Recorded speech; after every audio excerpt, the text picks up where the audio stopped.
Pois bem, eu estou falando com vocês aqui no primeiro dia deste mês de setembro. São 5 horas e 15 minutos. Começou a Semana da Pátria. Eu continuo na serra aqui do Rio Grande do Sul, mas hoje pelo menos não tem mais neblina. E o frio também amainou muito aqui em Gramado, que está repleta de turistas. Todo mundo mantendo o distanciamento social aí, todo mundo com máscaras.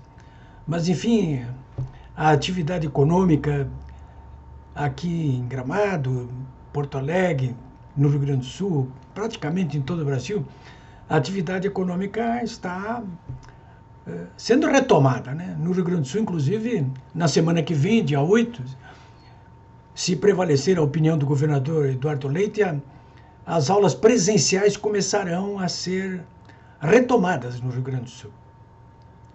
Mas o que eu quero falar com vocês hoje, mesmo nesta terça-feira, dia 1º de setembro, é a respeito dessa inesperada demissão do procurador federal Deltan Dallagnol da chefia da Força Tarefa da Lava Jato, em Curitiba. Você já deve ter ouvido falar muito no Deltan Dallagnol. Eu tive o prazer de conhecê-lo pessoalmente aqui em Porto Alegre. É um figuraço, junto com o juiz Sérgio Moro, com certeza é o protagonista principal de toda a Operação Lava Jato. Com certeza. Eu não tenho a menor dúvida disso. O Moro, como vocês sabem, já saiu da Lava Jato. Quando assumiu o Ministério da Justiça, saiu da Lava Jato. E ficou lá o Deltan Dallagnol. Pois bem, acho que o Eixo do Mal está comemorando hoje. Deve estar comemorando essa demissão do Deltan Dallagnol. Eu acho até que ele se demitiu para não ser demitido. Ele vem sofrendo uma perseguição feroz, praticamente desde que assumiu o Bolsonaro.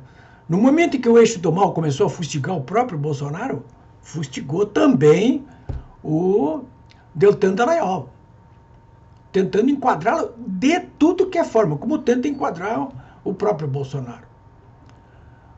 Enquadrar o Deltan Dallagnol e a Força Tarefa da Lava Jato, porque, claro, o Eixo do Mal não quer que continuem sendo investigados os bandidos políticos que foram denunciados ao longo de todas as operações da Lava Jato. E o Bolsonaro, porque ele não está admitindo corrupção no seu governo. Ele já está praticamente há 2 anos no governo e está ali comprometido com aquelas consignas estabelecidas em praça pública e que o levaram à presidência da República, entre as quais a de restabelecer os princípios da moralidade e da legalidade, entre os quais impedir a corrupção, pelo menos dentro do seu governo. Isso ele vem conseguindo. Fora do governo é outra história, porque nas eleições de 2018, como eu já cansei de dizer para vocês aqui, houve sim um desmonte num dos poderes da República, o Executivo, mas não no Legislativo e no Judiciário. Não houve esse desmonte. E dentro do próprio Executivo, aí nós temos os governadores e os prefeitos, e é ali aonde reina o perigo nesse momento.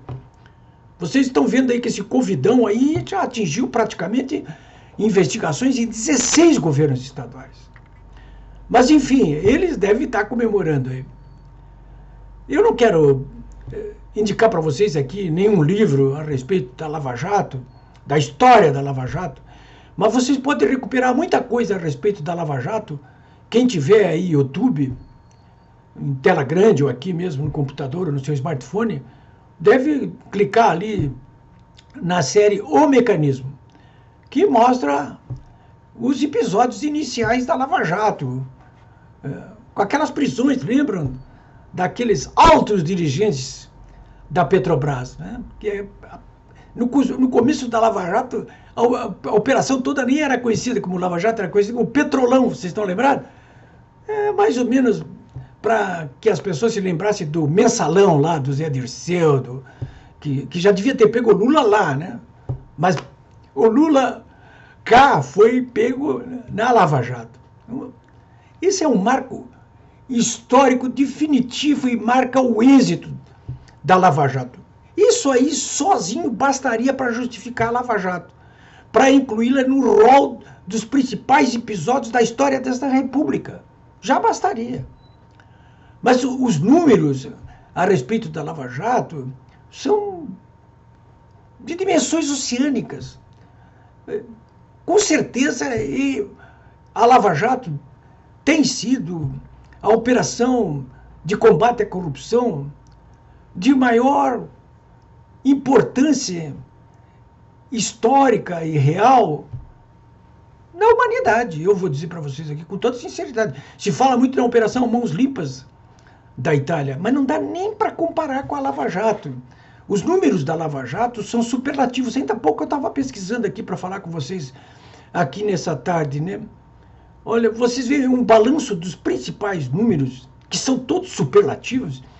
O balanço diria o seguinte, que durante a Lava Jato até agora foram promovidas 116 ações penais para botar bandido político na cadeia, para botar os seus aliados, empresários e empreiteiros patrimonialistas que desde 1500 estão pendurados nas tetas do governo, promovendo licitações fraudulentas, buscando benefícios fiscais para as suas empresas, ilícitos, imorais, aéticos, buscando legislações no Congresso que acabem por beneficiá-los.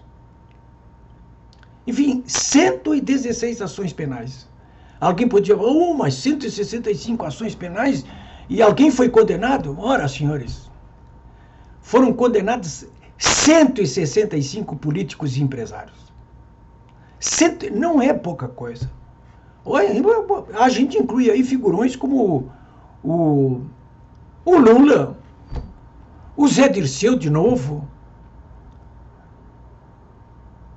o próprio ex-presidente da Câmara, Eduardo Cunha. São 165 ações penais, né? Algumas delas tramitaram no juízo singular em Curitiba, depois foram confirmadas em segundo grau pelo Tribunal Regional Federal da 4ª Região aqui. A gente nunca vai se esquecer da Justiça Federal do Paraná, nunca vai se esquecer do trabalho desses brilhantes desembargadores do TRF4 aqui. E muitas dessas ações, inclusive, confirmadas em terceiro grau, lá pelo Superior Tribunal de Justiça. E sempre esbarrando lá dentro do Supremo Tribunal Federal, onde reside o pior dos entulhos que não foram removidos com as eleições de 2018. Pela primeira vez, um presidente da República foi enfiado na cadeia. Pela primeira vez, um chefe de governo. Pela primeira vez, um chefe de Estado. Isso eu estou falando aqui desde 1500. Pela primeira vez, um chefe de governo e um chefe de Estado foi condenado e foi parar na cadeia, que foi o Lula da Silva. E outro já estava a caminho aí. Estava a caminho aí. Se não fosse atropelado agora a Lava Jato. Ou vocês acham que a Dilma Rousseff ia escapar até o resto da existência? Ou o próprio Michel Temer? Óbvio que não. Mais outros 3 dados aí a respeito da Lava Jato até agora, né? Foram 70 operações e recuperados. Alguém poderia dizer assim, mas e dinheiro que esses caras roubaram? Voltaram 14,3 bilhões de reais aos cofres públicos, que foram roubados por toda essa gente aí. Então, senhores, a verdade é que nós já se esperava esse contra-ataque aí do eixo do mal. Nós estamos agora num outro quadrante político, né? Essa demissão hoje do Deltan Dallagnol, ela praticamente encerra todo um ciclo iniciado pela Lava Jato aí, que de uma certa forma já tinha cumprido o seu papel fundamental quando da eleição do presidente Bolsonaro e o compromisso do novo governo de não transigir com a corrupção. Agora, as coisas vão correr o seu curso normal. Aquelas investigações, as denúncias, as ações que estão em curso, todas elas decorrentes da Lava Jato, todas elas agora vão tocar o seu curso normal. Eu não diria que a mesma coisa vai acontecer em relação aos trabalhos do Ministério Público Federal e da Polícia Federal. Porque é óbvio que sem a liderança daqueles que implementaram a Lava Jato ao longo dos anos, que sofreram no dia a dia, como vocês vão ver nessa série, o mecanismo aí, perseguições implacáveis, ameaças, sacrifícios pessoais de toda ordem, sem essas lideranças aí, é claro que tudo aquilo que está relacionado com as investigações anteriores da Lava Jato, as denúncias, as ações judiciais em curso, tudo isso aí deve ter o seu curso normal. Agora, depois da Lava Jato, o que nós temos aqui é um novo ciclo iniciado aí. Não dá para desconhecer isso aí. Esse novo ciclo começou com a eleição e a posse do presidente Jair Bolsonaro, que vem cumprindo a parte que lhe cabe nessa ópera, que agora até com essa demissão do Deltan Dallagnol se transforma numa ópera trágica. Não é ópera bufa, não. É ópera trágica. Né? É uma vitória, como eu disse até aqui para vocês, do eixo do mal. O eixo do mal que é composto exatamente por quem? Por esse entulho autoritário que continua com maioria formada dentro do Congresso Nacional, que domina de cabo a rabo o Supremo Tribunal Federal, porque os 11 ministros do Supremo Tribunal Federal estão lá intocados, não foram tocados até agora. Esse eixo do mal que compreende os aliados do Congresso e dos ministros do Supremo Tribunal Federal, que são os empresários, empreiteiros, patrimonialistas aí, aos quais eu já me referi há pouco, os líderes políticos e partidos políticos, e mais essa mídia corporativa liderada pela Rede Globo. Hein? Esse aí, em síntese, claro, posso incluir mais os sindicatos alinhados com os partidos políticos e as organizações não governamentais. E mais, não se esqueçam, a academia, que estava completamente aparelhada pelo lulopetismo aí, que já vai sendo desmontada passo a passo. De modo que esse hoje, claro, para nós, não é um dia de alegria. Pelo contrário, é um dia de profunda tristeza pela demissão desse herói brasileiro, o Deltan Dallagnol. Eu só espero que todos nós, e o governo Bolsonaro, e o próprio presidente, continuemos vigilantes aí para que a corrupção não volte a assumir as proporções que acabaram levando ao início da operação da Lava Jato.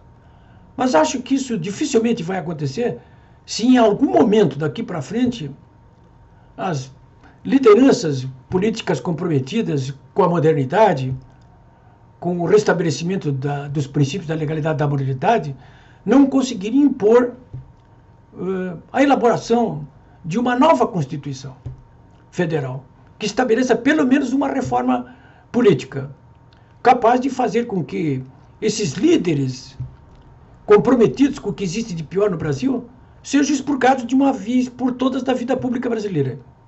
E que os partidos nos quais eles estão alejados, que já deviam ter sido expurgados há muito tempo também, sejam colocados na ilegalidade. E que se marque, portanto, um novo recomeço na história do Brasil, que começou, efetivamente, com a eleição e a posse do governo Bolsonaro. É isso aí, senhores.